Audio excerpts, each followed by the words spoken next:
Bonjour Monsieur Varela. Bonjour. Alors aujourd'hui nous sommes devant le Conseil d'État. Qu'est-ce qui nous amène aujourd'hui devant le Conseil d'État? Est-ce que c'est cette injustice qui fait que toutes les peines et tout ce que vous avez gagné devant la justice aujourd'hui n'est pas encore appliqué? Qu'est-ce que vous pouvez nous dire par rapport à ça? Aujourd'hui nous sommes donc devant le Conseil d'État parce que depuis 2012 en fait je suis rentré dans un process avec mon employeur dans le cadre de mes mandats syndicaux. En fait j'étais délégué syndical de l'organisation CFTC. Il se trouve que nous sommes rentrés en négociation des accords collectifs sur Roissy-Charles de Gaulle, donc je travaille pour une boîte de sous-traitance d'Air France en fait. Et dans le cadre des négociations des accords collectifs, il se trouve que l'employeur a utilisé des moyens peu orthodoxes pour me sortir de l'entreprise. Puisqu'il a compris que dans les négociations, en fait, il avait l'intention de nous supprimer nos acquis sociaux et c'est à quoi je me suis opposé. Et pour me sortir de l'entreprise, donc il a dû m'agresser en fait. La date d'agression, c'est le 14 décembre 2012. Et à partir de là, il a enclenché une procédure de mon licenciement dans le cadre de délégué syndical avec mandat, protection. On est allé devant l'inspecteur du travail qui n'a pas autorisé, mais a fait une décision implicite de rejet. Il a fait un recours devant le ministre du Travail. À l'époque, c'était M. Sapin qui était ministre du Travail. C'était en 2013, en fait. La décision du ministre du Travail est tombée le mois d'août 2013. Et j'ai été licencié fin août de l'entreprise. À partir de là, j'ai fait un recours devant le tribunal administratif de Cergy-Pontoise qui a cassé la décision de l'inspecteur du travail qui avait autorisé mon licenciement en 2000. En fait, la décision du tribunal administratif de Cergy-Pontoise est tombée le 26 octobre 2015. J'ai fait ma demande de réintégration dans les délais normaux puisque j'avais 2 mois pour faire ma demande de réintégration. Et quand j'ai fait ma demande de réintégration, tout de suite l'employeur a fait le recours devant la cour d'appel de Versailles. Et il a transféré en même temps mon contrat chez un autre partenaire, c'est-à-dire, au début on était Transdev, après on est passé Keolis. À partir de janvier 2016, le contrat de travail a été transféré à Keolis.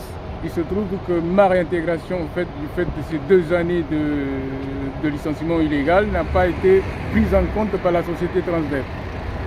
À partir de là, je n'ai pas pu rentrer chez Keolis puisque j'étais pas réintégré dans mes droits. J'étais peut-être réintégré dans des procédures d'employeur, en fait. Ils avaient négocié mon transfert de contrat, mais sans m'indemniser. Ça veut dire quoi? Sans être indemnisé, ça veut dire que vous n'êtes pas payé? Non, je n'ai pas été payé ni par l'employeur qui a perdu en fait, devant le tribunal administratif de Cergy-Pontoise, ni par l'employeur qui a récupéré le contrat. L'employeur qui a récupéré le contrat m'a dit tout simplement nous ne sommes pas à l'origine de ces faits, nous vous demandons de venir travailler de façon proprement avec nous. Mais voilà, j'ai compris qu'à travers les procédures qu'ils avaient négocié au fait que ni l'un ni l'autre ne voulait me reprendre. La Transdev n'a pas voulu me reprendre pour m'y intégrer dans mes droits et Keolis n'a pas voulu prendre en charge le préjudice. Et de ce fait, à partir du moment où Transdev a contesté la décision du tribunal administratif et qu'il a transféré mon contrat, je n'ai pas compris comment ça fait-il qu'il a fait une procédure pour casser la décision du tribunal administratif puisque de toute façon mon contrat n'était pas chez eux. Donc il a fait une procédure, Transdev non seulement m'a pas réintégré, a transféré mon contrat, il a fait en plus un recours devant le tribunal de Versailles. C'est à partir de là que je n'ai pas pu retravailler chez Keolis. Et la décision du tribunal, et c'est important parce que la décision du tribunal de Cergy-Pontoise a été confirmée par la cour d'appel de Versailles, le tribunal administratif de Versailles, qui dit que j'étais en fait, la procédure qui a été faite à mon encontre était déloyale et que le ministre du Donc quand vous dites confirmer, ça veut dire que le tribunal vous a donné raison. Pour ceux qui ne comprennent pas trop le droit, le tribunal vous a donné raison sur l'employeur. Bien sûr, en fait, le tribunal administratif m'avait donné raison, mais l'employeur n'a pas appliqué la décision. Et il a fait contestation devant le cour d'appel de Versailles qui m'a encore donné raison. Il n'a pas fait cassation. Donc cette décision, depuis 2018, la décision de Transdev, de mon licenciement de 2013, est confirmée par l'institution, par toutes les juridictions en France, que c'est illégal. D'accord. Est-ce que l'employeur a essayé de négocier avec vous pour trouver un point d'attente amiable? À aucun moment, c'est plutôt moi qui ai essayé à chaque fois de demander ma réintégration, de poser des questions, de demander mes droits, mais ça a toujours été non-recevoir en fait. Quand j'arrive dans l'entreprise pour essayer de faire des discussions, ils appellent la police, ils disent que je suis quelqu'un qui n'est pas dans l'entreprise et que je n'ai rien à y faire en fait. D'accord. Donc là, vous avez fait toutes les procédures jusqu'à aujourd'hui. Oui, parallèlement. Donc à l'intérieur de cette procédure, comme il ne m'a pas réintégré et il m'a bafoué dans mes droits, il a fait un autre. En fait, Keolis a fait naître une autre procédure à l'intérieur, en fait, pour dire que en 2000, en fait, c'est arrivé en juillet 2016.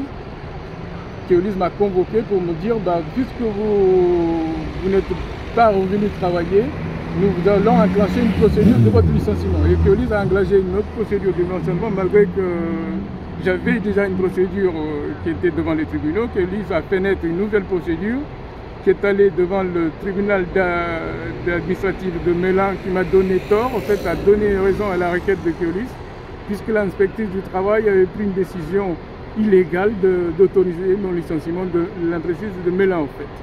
Et à partir de là, j'ai fait tout le recours contre cette décision de l'inspectrice du travail, est allé devant le ministre du Travail, à l'époque le tribunal de l'inspectrice du travail la décision de l'inspectrice du travail a été annulée par le ministre du Travail, mais a été soi-disant retirée, mais pas annulée en fait, parce qu'ils disent voilà, l'inspectrice du travail a pris une décision, mais monsieur, vous n'avez plus la protection qui donne l'administration d'autoriser. Ça veut dire que le ministre du Travail a non seulement collaboré pour mon deuxième licenciement, mais en plus a constaté qu'il y avait une décision de l'inspectrice du travail qui était illégale, mais qui ne... Mais quand vous dites collaborer, ça veut dire quoi? Parce que bon, il y a des gens qui ne comprennent pas le droit, mais qui veulent bien aussi vous soutenir, vous apporter votre soutien, et puis il y a aussi les institutions qui vont vous soutenir. Quand vous dites le ministre a collaboré, ça veut dire quoi pour quelqu'un de tous les jours? C'est-à-dire que vous voyez bien que la procédure, parce que quand la Transdev a contesté la décision de mon licenciement devant la cour d'appel de Versailles, mais le ministre du Travail savait très bien que je n'étais pas réintégré dans mes droits. Il savait très bien que mon contrat de travail a été transféré. Quand nous sommes allés devant l'inspectrice du travail pour le deuxième licenciement, nous l'avons mis des dossiers en main. C'est-à-dire que l'inspectrice avait tous les éléments pour savoir que mon autorisation de licenciement, le ministre n'avait pas l'autorité, puisqu'il y avait déjà une procédure qui était en cours. Donc, comment se fait-il que mon contrat de travail a été transféré et que le même contrat de travail n'ait deux procédures de licenciement? Ça veut dire que le ministre, en autorisant la décision, parce que l'inspectrice du travail, quand elle prend la décision, elle a pu constater, elle a pu prendre des informations auprès du ministre, et nous-mêmes, M. Seglé qui est là, peut témoigner après que nos échanges ont été très clairs dans cette procédure. Donc on ne pouvait pas me licencier une deuxième fois alors qu'une autre procédure était déjà en cours avec toutes les... C'est pour ça que je dis que le ministre a collaboré. Enfin, en tout cas, c'est une décision la décision finale constate. Nous constatons que le ministre du Travail a collaboré à mon licenciement en fait, et qu'aujourd'hui le Conseil d'État a pris une décision et que la décision finale du Conseil d'État est tombée finalement le 24 janvier 2022. Et que dit le Conseil d'État? Le Conseil d'État annule dans l'intégralité toutes les décisions qui ont été prises contre moi. D'accord. Et donc, quand le Conseil d'État a annulé cette décision, vous en êtes où?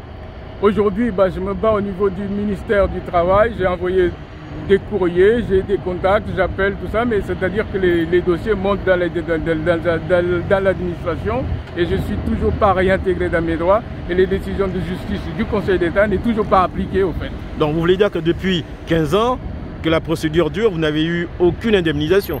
Voilà, j'ai subi des préjudices qui sont énormes parce qu'en fait, je suis quand même père de famille, j'ai mes enfants qui ont subi ça.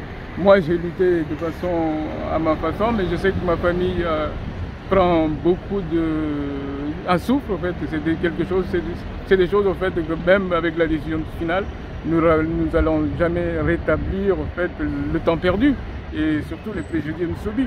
D'accord. Donc aujourd'hui, vous demandez quoi? Qu'est-ce que vous souhaiteriez avoir aujourd'hui? Je demande au fait une solidarité dans la décision de justice et que les administrations et les personnes qui sont responsables dans l'administration prennent en considération qu'une décision de justice, une fois qu'il est définitif, doit être respectée par les organismes. Non. Vous demandez une solidarité de l'État ou vous demandez que l'État exécute la décision qui sort de ces instances judiciaires? Parce que l'État, c'est 3 branches, une séparation de pouvoir. Donc le judiciaire, on a le législatif et l'exécutif. Donc aujourd'hui, vous demandez à l'État d'exécuter ces décisions. Oui, l'État, je demande que l'État respecte les décisions de justice, puisque nous sommes dans un État de droit et que la justice doit être respectée. Quand je demande la solidarité, je le demande au niveau des syndicats et des fédérations syndicales, puisqu'ils savent que mes préjudices, mes problèmes sont nés dans le cadre de mes mandats syndicaux et que les fédérations qui sont la CFTC, la CGT, les FO, toutes les organisations en fait, de représentation nationale doivent prendre en considération qu'il y a des cas qui sont graves et qu'à un moment donné, quand on discute, parce que ces fédérations-là discutent avec le ministre et que ces cas-là doivent être prise en considération. Peut-être qu'ils ne le savent pas, mais aujourd'hui... Donc vous voulez dire que les syndicats vous ont lâché? C'est clair. Vous ont laissé tout seul, alors que vous êtes un délégué syndical? C'est clair que les syndicats m'ont lâché. D'accord. De toute façon, je les retrouve dans des procédures devant le Conseil des prud'hommes, parce que les conseils des prud'hommes, vous savez, c'est des juges paritaires. Et à Bobigny, par exemple, à chaque fois, je perds. Et quand j'arrive à la cour d'appel de Paris, je gagne. Quand je vais en cassation, je gagne. Et voilà, il y a ces problèmes-là qu'il faut qu'on regarde avec attention pour qu'on évolue. D'accord, on va suivre ça de près. Il va y avoir plusieurs étapes et à chaque fois, on fera en sorte que effectivement cette décision aille jusqu'au bout et que tous vos préjudices soient non seulement, on va dire, exécutés, mais que durant 15 ans, tout ce que vous-même vous avez dépensé puisse rentrer aussi dans vos fonds. Nous allons demander à Monsieur Seclé, qui vous a accompagné pendant longtemps sur cette procédure, sur ce combat qui vous a conduit pendant 15 ans à réclamer des droits normaux, c'est-à-dire que en tant que délégué syndical, en tant que salarié, vous avez des droits et ces droits ont été piétinés. Et M. Seclé vous a vraiment soutenu durant 15 ans. C'est exceptionnel de voir un soutien sur 15 ans comme ça dans une décision difficile, parce qu'il faut vivre aussi à côté. M. Seclé. Tiens, je vous remercie de m'avoir donné la parole. Et M. De Brito a tout dit. Moi, je n'ai fait que l'accompagner depuis pratiquement plus de 15 ans devant les tribunaux, partout, dans les services syndicaux, avec les chefs syndicats. Ils savent tous, ils connaissent tous le droit et la discrimination dont M. De Brito a été victime et ils n'ont rien fait. On déplace le dossier de département en département, de secteur en secteur. Nous en avons suivi. On n'a pas laissé tomber. Nous nous sommes battus jusqu'au bout. Et au finish, nous avons pensé qu'il faut tenir informé une juridiction au-dessus de tous. C'est le Conseil d'État. Nous nous sommes adressés par courrier au Conseil d'État avec tous les documents qu'il faut. Et au jour d'aujourd'hui, après plus de 15 ans, le Conseil d'État vient de nous donner raison, surtout à M. De Brito. Moi, je l'ai suivi. Et au jour d'aujourd'hui, rien n'a encore été payé. Donc, moi, je souhaite que M. De Brito puisse rentrer dans ses frais, il a utilisé ses frais personnels, il a beaucoup souffert pendant ces plus de 15 ans là. Et aujourd'hui, nous sommes là, le Conseil d'État a tranché et je souhaite à ce que ces droits soient respectés. Est-ce que c'est un souhait ou est-ce que c'est une réclamation d'un droit qui doit être exécuté? C'est une réclamation d'un droit qui doit être exécuté. Si moi j'ai utilisé le mot souhait, c'est parce que depuis des années, on a attendu et on nous balade de tribunaux en tribunaux, de département en département, les inspecteurs du travail en inspecteurs du travail, etc. etc. Donc au jour d'aujourd'hui, à partir du moment où le Conseil d'État vient de statuer, vient de trancher, il est tout à fait normal que M. De Brito soit rentré non seulement dans ses droits, mais qu'il soit reconduit dans son job en question où il a été de manière injuste et licencié. D'accord. Est-ce que vous voulez associer aussi à la requête d'exécution de M. De Brito d'autres salariés qui ont subi la même chose? Vous leur dites quoi, vous? Dans l'état actuel des choses, les autres salariés qui ont subi la même chose n'ont pas eu malheureusement le courage en question d'aller jusqu'au bout de ces procédures. Bon, d'autres ont laissé tomber parce qu'ils ont de la famille, ils ont des choses à faire, ils sont allés chercher d'autres jobs. Mais en ce qui concerne M. De Brito et moi, nous avons été téméraires, on a battu, on s'est battu, on est allé jusqu'au bout. Et au jour d'aujourd'hui où je me présente devant vous comme étant un témoin oculaire de la situation dont il est victime, M. De Brito, nous demandons, nous exigeons à ce que M. De Brito soit rentré dans ses droits. Ok.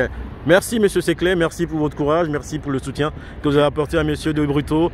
Nous allons suivre ça pas par pas jusqu'à ce que tout soit exécuté. Merci beaucoup. Merci, je vous en